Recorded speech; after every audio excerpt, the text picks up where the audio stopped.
गरीबी की रेखा से जो लोग आए उसमें बाबा साहब अम्बेडकर का दिया हुआ आरक्षण एक वरदान बना।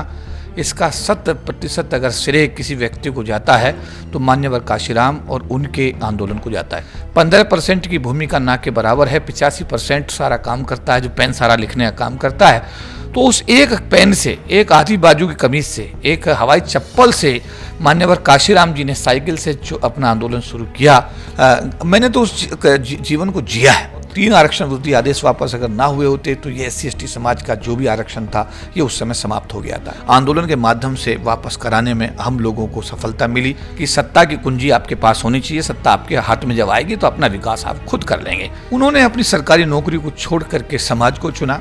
सर ने एक 3-4 बार तो मेरे को शूज़ दिलाए हैं और काफ़ी मदद की है। रूम रेंट वगैरह, खाना पीना, और जो भी मैं कहीं भी बाहर गेम खेलने जाती हूँ तो भी सर काफ़ी मदद करते हैं। नहीं, अभी तक कोई सरकार से कोई मदद नहीं मिली है। अपने समाज की बात को सरकार तक पहुंचाने का हमेशा सफलतम प्रयास किया है, लेकिन बाबा साहब अम्बेडकर को भी लोगों ने अंशकालिक स्वीकार किया।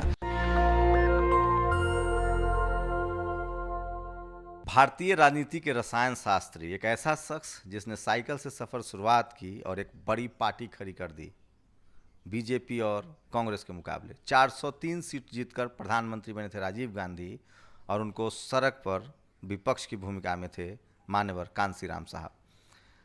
अब क्या बहुजन राजनीति चूक गई है? बहुजन नेता से चूक हो रही है? और क्या अब कोई दूसरा कांशीराम आएगा?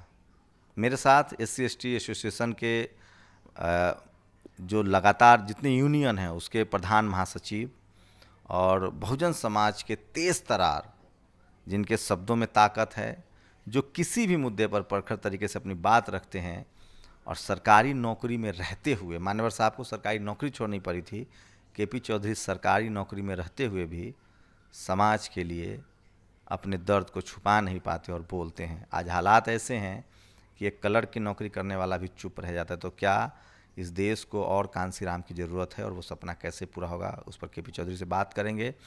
और एक एथलीट हैं, बहुजन समाज की बेटी हैं, एथलीट हैं, कैसे पे बैक टू सोसाइटी होता है ये भी बताएंगे, क्योंकि KP चौधरी की लगातार कोशिश होती है कि आप किसी भी फील्ड से हों, समाज आपको पे बैक करना चाहिए। चौधरी साहब, आज कांशीराम साहब की जयंती है, उन्होंने नौकरी छोड़नी पड़ी थी। आप नौकरी में रहते हुए एसोसिएशन चला रहे हैं, लोगों की मदद भी कर रहे हैं। आगे आपने BS4 बनाने का भी ऐलान किया है। क्या हम लोग चूक गए हैं या कोई दूसरे कांशीराम की ज़रूरत है, और आप अपनी भूमिका कैसे देख रहे हैं? देखिए, जो भी आपने कहा कि बाबा साहब अम्बेडकर और माननीय काशीराम जी, 2 महापुरुष इस समाज में ऐसे पैदा हुए जिन्होंने इस समाज के हर व्यक्ति को सम्मान, स्वाभिमान से जीने का अवसर प्रदान किया। गरीबी की रेखा से जो लोग आए उसमें बाबा साहब अम्बेडकर का दिया हुआ आरक्षण एक वरदान बना। गरीबी की रेखा से जो लोग आए उसमें बाबा साहब अम्बेडकर का दिया हुआ आरक्षण एक वरदान बना। गरीबी की रेखा से जो लोग आए उसमें बाबा साहब अम्बेडकर का दिया हुआ आरक्षण एक वरदान बना। और सम्मान और स्वाभिमान से जीने के लिए जो मान्यवर काशीराम जी ने आंदोलन देश में चलाया, और भारत के सबसे बड़े प्रांत उत्तर प्रदेश में 4 बार एक दलित समाज की बेटी को मुख्यमंत्री बनने का अवसर मिला, इसका 70% अगर श्रेय किसी व्यक्ति को जाता है तो मान्यवर काशीराम और उनके आंदोलन को जाता है। और आज जैसा आपने कहा कि अनुसूचित जाति जनजाति यानी कि डाउन ट्रोडन कम्युनिटी के लिए, बल्कि वो तो कहते थे, पेन खोल करके दिखाते थे, ऐसे पेन खोलते थे, बताते थे कि ये 15% है, 85% है। 15% की भूमिका ना के बराबर है। 85% सारा काम करता है जो पेन सारा लिखने का काम करता है।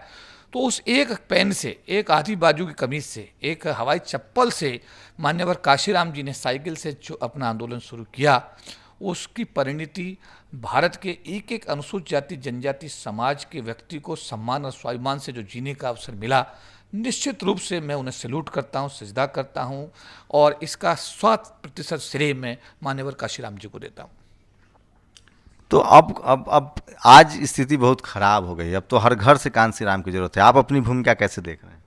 देखिए, मैं तो एक छोटा सा कार्यकर्ता हूँ, बहुत गरीब घर में पैदा हुआ था, पढ़ने के लिए किताब नहीं मिली, पैरों में चप्पल मेरे भी नहीं थी, शरीर पर कपड़ा नहीं था, स्वेटर जर्सी नहीं थी, एक पैंट से ही BSc किया, उसी से पोस्ट ग्रेजुएशन किया। ऐसा है कि बहुत गरीबी की हालत का जीवन, लोग कहते हैं कि मैंने तो उस जीवन को जिया है, तो मैं ये उस बात को और अच्छी तरह समझ सकता हूँ। और जहाँ तक मेरी भूमिका है, मैं एक कार्यकर्ता के रूप में मैंने कभी ये नहीं सोचा था कि बाबा साहब अम्बेडकर और मान्यवर काशीराम जी के आशीर्वाद से मुझे दिल्ली आने का अवसर मिलेगा। मैं दिल्ली आया, दिल्ली आकर के एक संगठन का कार्यकर्ता बना।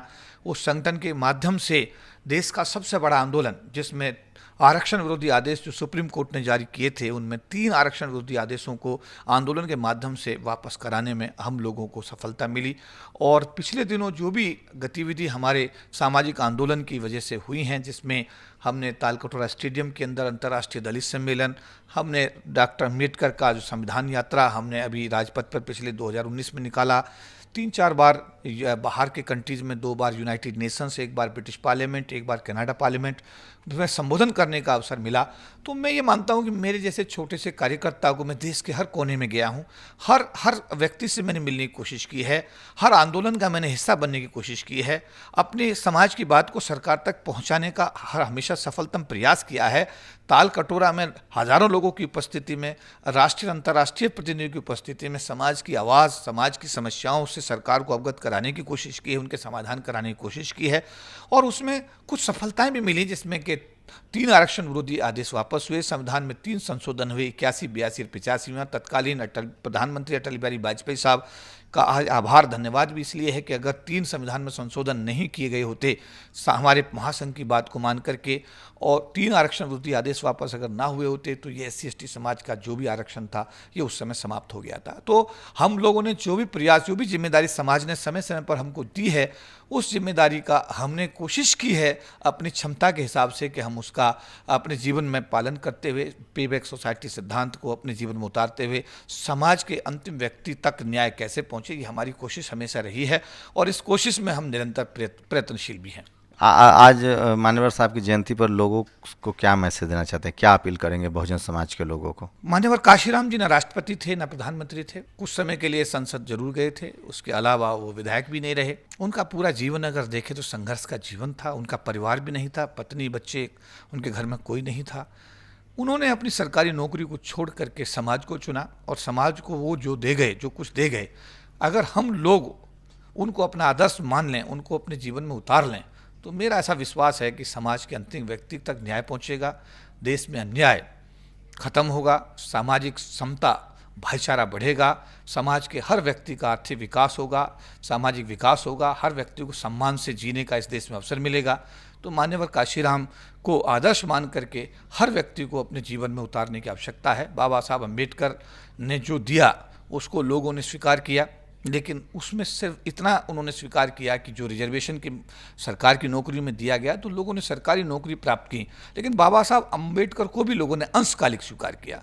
मैं निवेदन करता हूं समाज के सभी भाइयों से, बहनों से, समाज के हर व्यक्ति से कि आप लोगों की बहुत बड़ी आबादी है, आप 32 करोड़ के आसपास इस देश में हैं, जो कि 1/4 के आसपास बनता है। आपकी भूमिका बहुत महत्वपूर्ण है, देश के विकास में आपकी भागीदारी हर कदम पर सुनिश्चित की जाती है। आप चाहे खेती बाड़ी का मसला हो, कृषि प्रधान देश तब बनता है जब देश का गरीब आदमी खेतों में जाकर धान बोता है, गन्ना बोता है, कपास बोता है, तब जाकर ये कृषि प्रधान बनता है। शहरों में जब ये लोग मल्टी स्टोरी बिल्डिंग बनाते हैं, सड़कें बनाते हैं, फ्लाईओवर बनाते हैं, ओवर ब्रिज बनाते हैं, तब जाके इस देश का शहरी विकास होता है। तो मेरा ऐसा मानना है कि इस देश के शहरी विकास में और ग्रामीण विकास में, यानी चहुमुखी जो विकास इस देश का हुआ है, उसमें इस देश का एक एक SC/ST OBC जो गरीब समाज का व्यक्ति है, जो घर में प्लम्बर का काम करता है, जो घर में सफाई का काम करता है, जो गाड़ी के ड्राइविंग का काम करता है, जो खेत में जाके धान बोता है, ये वो लोग हैं जो इस देश के विकास के लिए 100% समर्पित हैं। और मेरा आज ये कहना है कि इस देश के इस वर्ग के विकास की बात किए बिना अगर भारत विकास की बात कही जाती है, तो मुझे लगता है कि ये कहीं ना कहीं बेईमानी है। मेरा ये मानना है कि जब तक हम इस देश के उस गरीब आदमी के लिए, उस अंतिम व्यक्ति के लिए जो ईमानदारी इस देश के विकास में लगा हुआ है, उसके विकास का कोई ठोस एजेंडा तैयार नहीं होगा, उसके विकास को हम सुनिश्चित नहीं करेंगे, तब तक इस देश का विकास संभव नहीं हो पाएगा। और मान्यवर काशीराम जी का सपना यही था कि सत्ता की भागीदारी, उन्होंने सत्ता की, बाबा साहब अम्बेडकर ने जो सिद्धांत दिया था, शिक्षित बनो, संगठित रहो, संघर्ष करो, और मान्यवर काशीराम जी थोड़ा सा एक कदम और आगे बढ़े कि सत्ता की कुंजी आपके पास होनी चाहिए, सत्ता आपके हाथ में जब आएगी तो अपना विकास आप खुद कर लेंगे। तो केपी चौधरी की कथनी और करनी में अंतर नहीं होता है, एक एथलीट हैं। और बताइए क्या नाम है आपका? पूजा। पूजा, कितनी मदद मिली है एसोसिएशन की केपी चौधरी का? सर करीब 2.5-3 लाख रुपए की। हम्म। सर ने एक मतलब 3-4 बार तो मेरे को शूज़ दिलाए हैं और काफ़ी मदद की है। मैं रूम रेंट वगैरह, खाना पीना, और जो भी मैं कहीं भी मतलब बाहर गेम खेलने जाती हूँ तो भी सर काफ़ी मदद करते हैं। तो क्या क्या आपने अभी तक उपलब्धि हासिल की है?